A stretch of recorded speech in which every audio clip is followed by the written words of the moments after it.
Magandang araw sa inyo, idol. Sa video ito, ituturo ko sa inyo kung ano-ano yung mga dapat po ninyong gawin sakaling ilalabas na po ang inyong bagong sasakyan. Let's say, na-approve po kayo as in-house financing. Tapos, i-schedule na ang inyong unit for release. Hiningan kayo ng reservations o kaya binigyan na kayo ng time kung kailan kayo mag-down payment. O di kaya, na-approve po kayo as bank PO, purchase order ng bangko, o kaya cash naman, di ba? Lahat ng yan ay same process ng in-house financing. Yun nga lang, magkaiba po sila when it comes to some documentations, regardless kung anong klaseng transaksyon na kayo ay belong. Okay? So let's say kayo po ay belong sa in-house financing. Normally naman kapag approve po kayo as in-house financing, nire-require po kayo ng inyong ahente na mag-place ng reservation for as low as 5,000. Bakit? Para maitag po sa inyo ang unit. Para yung unit na paparating or meron na ay maitag under your name.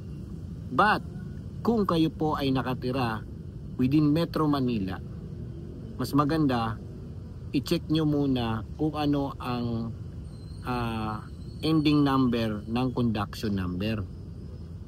Okay? Nang sa ganon, at least malaman mo kung pasok or okay ba sa'yo yung color coding ng number.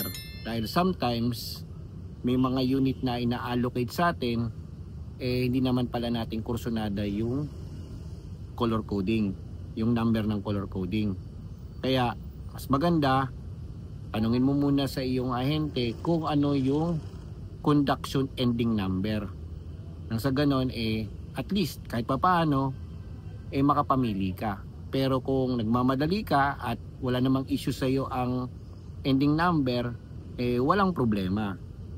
With regards to plaka, actually ang ruling po ng LTO niyan is wala tayong choice para mamili.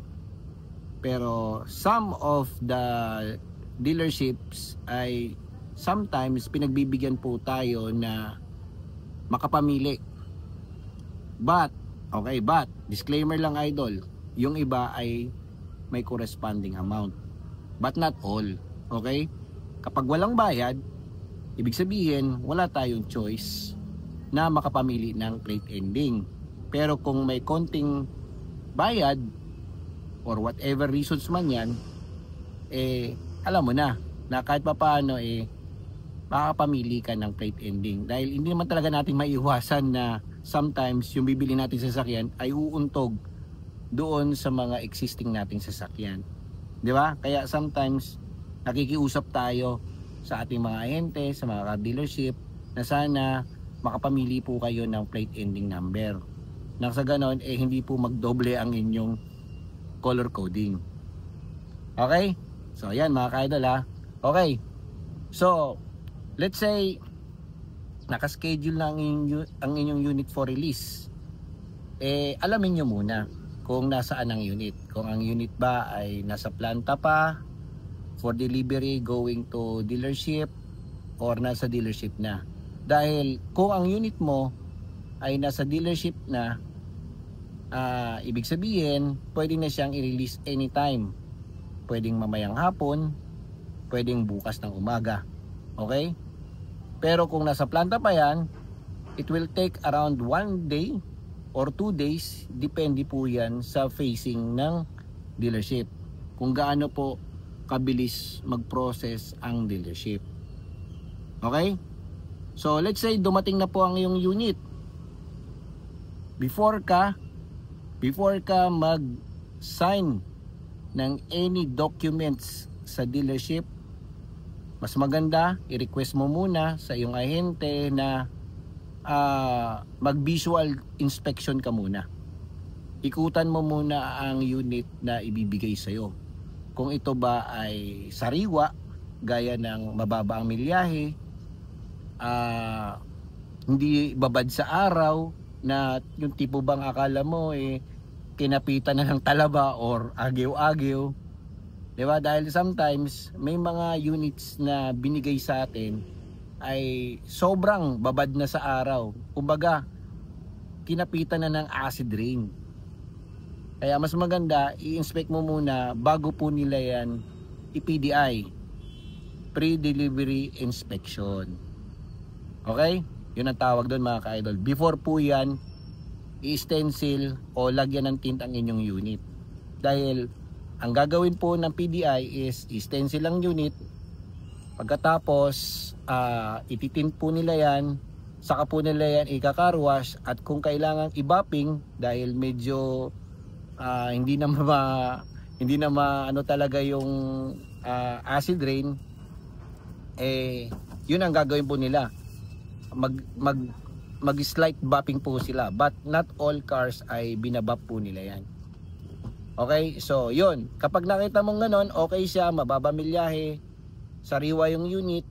Okay, check mo na rin yung tire pressure, dahil sometimes yung tire pressure po nanggaling po sa planta ay medyo mataas. So may tendency po yan na pumutok ang inyong gulong kung sakaling hindi po ninyo mapa-inspect. Okay, mayroon talagang nangyayari or instances na ganon. Okay? Then kapag all goods na yan in physical mga idol, okay, doon na po kayo sa sa lobby para pilapan yung mga documents na kailangan mong pilapan, like yung chattel mortgage, yung application coming from the bank kung saan po kayo na-approve, tapos yung magkano yung mga babayaran po ninyo monthly, na which is naka-itemize po yan on a monthly basis. Makikita mo doon kung ano yung interest rate, lahat. At yung insurance policy, dahil sometimes, 'di ba? May mga dealership talaga na nag-o-offer ng insurance na lock-in. So ano ba ang advantage ng isang insurance na naka-lock-in? Ang advantage po noon is obligado po kayong mag-renew ng inyong insurance on a yearly basis. It doesn't mean na inofferan po kayo ng lock-in mahal. Hindi po ganun yun mga ka-idol. Well, actually, ang balik naman kasi nun sa'yo is at least safe ka na ikaw ay automatically insured. Not like yung iba yearly basis sila po yung mag-update ng insurance, yung iba naman kuripot or tinamad at inabot po ng mga aksidente or parang mga alam mo yun, mga natural calamities, hindi po nakapaganda, ayun, matik bayad, di ba? Hindi mo naman pwedeng isauli ang unit sa bangko nang hindi mo napaayos ang unit. Dahil nangyari na rin po yan sa mga followers ko na, alam mo yon, na kumuha po sila ng brand new, naka 1 year na po sila sa unit, tapos hindi po nila pina-reinsure ang unit at nabaha, nalubog sa baha. Ngayon, hindi na nila kayang bayaran yung monthly, gusto na nilang suuli, hindi nila masuuli kahit ano nga yung unit, kumbaga parang lumalabas na total loss na siya. Okay, so ikaw na mismo ang magbabayad nun, idol. Kaya malaki sakit po sa ulo kapag hindi naka-insured ang inyong unit. Kaya kung kayo po ay hindi naka-lock-in, okay, see to it na updated po kayo pagdating sa inyong insurance. Always reinsure your car before the month will expire. Okay, so ayun. So, ano ba yung time expectation natin during releases? It will take around 3 hours from the day na dumating po kayo. Let's say dumating po kayo ng morning, mga 9 o'clock or 10 o'clock, bilang po kayo mga 3 hours, dahil after your signatory, magsasign din po yung kanilang mga officers, like the group manager, the auto finance, accounting, and the rest of the managers until doon sa releasing and sa gwardiya. So time estimating is around 3 hours. Depende kung na-anticipate na ng ahente ahead of time. Kaya ako nung kapanahunan ko po, nung ahente po ako, ang ginagawa ko is before po dumating ang mga kliyente, I see to it na all forms are being signed, no? Hindi sign yung signature, no? Yung na fill-upan ko na pala, sorry. Napilapan ko na para pagdating po ng kliyente, sign na lang siya ng sign. And make sure na yung dadalhin po ninyong requirements ay tama. Kaya before po kayo dumating sa dealership, itanong po ninyo sa inyong ahente kung okay na ba yung mga requirements na pinasa mo. Dahil sometimes hindi po ino-honor. It boils down na parang pauwiin ka pa or pabalik-balik ka. Hindi accept. Ang malungkot dito is once na hindi po in-accept, hindi rin po marirelease ang inyong unit same day. So babalik ka na naman. So medyo mag-iinit ang ulo mo, lalo na kung kayo po ay taga-province at dala-dala mo yung buong pamilya mo. Okay?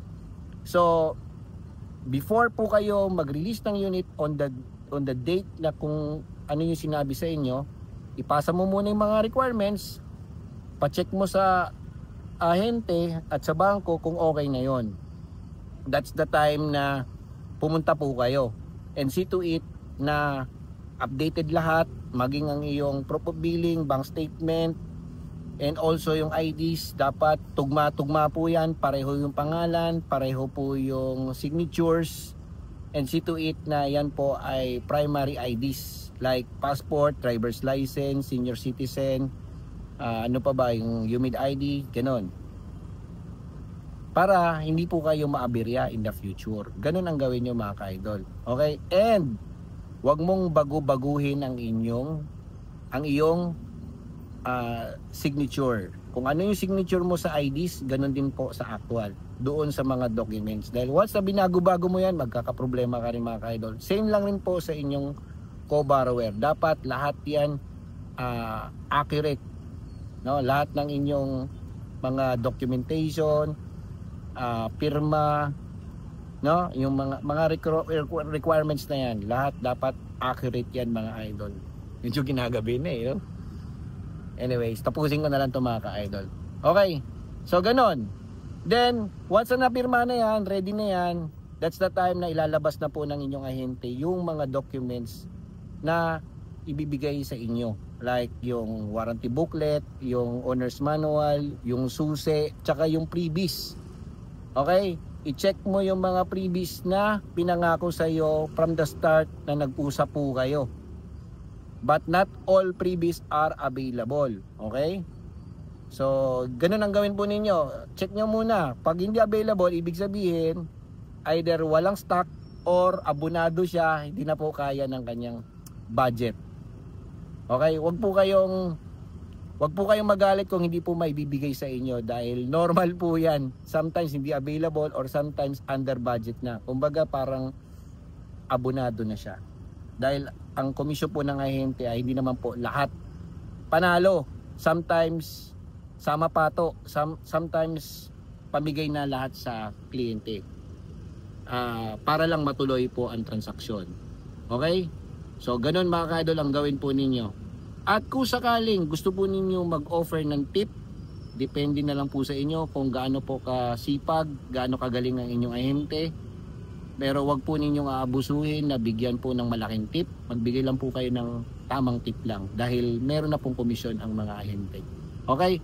So sana makatulong po ang video ito sa pagre-release po ng inyong bagong sasakyan.